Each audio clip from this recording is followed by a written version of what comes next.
Shalom. Senang sekali kembali bisa menyapa Bapak Ibu Saudaraku terkasih dalam program berkualitas raja namun tetap berhati hamba.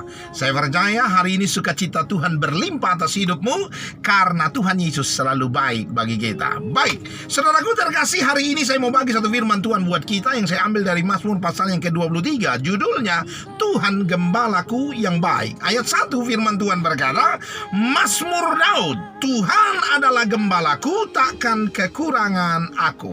Daud berkata ketika Tuhan dijadikan gembala dalam hidupnya, maka dia berkata dia tidak kekurangan sesuatu. Pertanyaannya adalah, mungkinkah Daud tidak pernah kekurangan sesuatu? Saya pikir sih tidak mungkin, saudara terkasih. Kenapa? Karena sama dengan kita, dia juga pernah mengalami persoalan, dia juga pernah mengalami pergumulan, dia juga pernah mengalami masalah yang begitu berat. Dan saya yakin Daud juga pernah mengalami di mana dia menginginkan sesuatu tapi dia tidak mendapatkannya. Tapi hari ini dengar Daud berkata ketika ia menjadikan Tuhan menjadi gembala dalam kehidupannya, Daud berkata, aku tidak akan kekurangan. Ini yang menarik, saudaraku terkasih. Kenapa Daud berkata aku tidak akan kekurangan? Ini yang saya mau bagi buat saudara. Yang pertama, Daud memahami hal-hal yang luar biasa dalam hidupnya. Apa itu? Yang pertama, ayat 2 berkata begini, ia membaringkan aku di padang yang berumput hijau.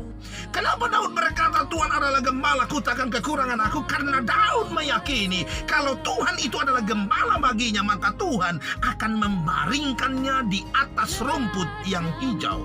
Saudara, kalau perhatikan baik-baik, saudaraku terkasih, rumput itu bagi domba-domba atau sapi atau lembu atau hewan-hewan yang digembalakan yang biasa di padang, rumput itu adalah sebuah makanan.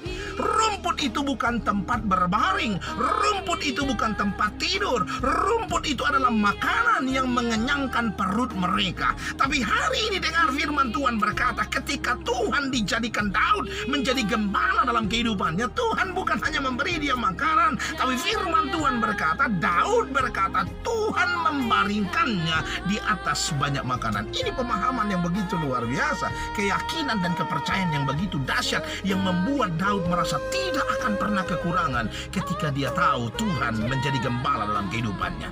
Hari ini engkau yang sering bersungut-sungut karena engkau tidak mendapat apa yang kau inginkan. Hari ini engkau yang sering merasa bahwa Tuhan meninggalkan engkau ketika kau berdoa tapi Tuhan tidak menjawab doamu. Saudaraku terkasih, mari ubah pemikiranmu tentang Allah. Kau harus mengerti bahwa Allah itu adalah gembala yang sangat baik kepadamu. Dan ketika engkau berjalan bersama dengan Allah, ketika engkau berjalan dituntun oleh Allah, ketika engkau berjalan mengikuti jalannya Tuhan, maka dengar, Tuhan bukan hanya memberikan engkau setiap apa yang kau perlukan dalam hidupmu, bahkan lebih daripada itu, jauh lebih daripada itu, Tuhan sediakan kepadamu. Hari ini saudaraku terkasih dalam nama Tuhan Yesus, kalau Daud berkata Tuhan adalah gembalaku, maka aku tidak akan kekurangan. Mari saudaraku terkasih, jadikan Tuhan menjadi gembala dalam kehidupanmu, supaya kehidupanmu dituntun bukan hanya kepada tempat-tempat di mana kau bisa mendapat makanan, mendapat sesuatu yang kau inginkan, tetapi dituntun kepada tempat di mana engkau dibaringkan di dalam berkat-berkat yang luar biasa. Hari ini bawa hidupmu dalam tangan Tuhan dan terus percaya kepada Tuhan yang baik, yang selalu akan memelihara engkau dimanapun engkau berada. Tuhan memberkati dalam nama Yesus. Haleluya. Amin.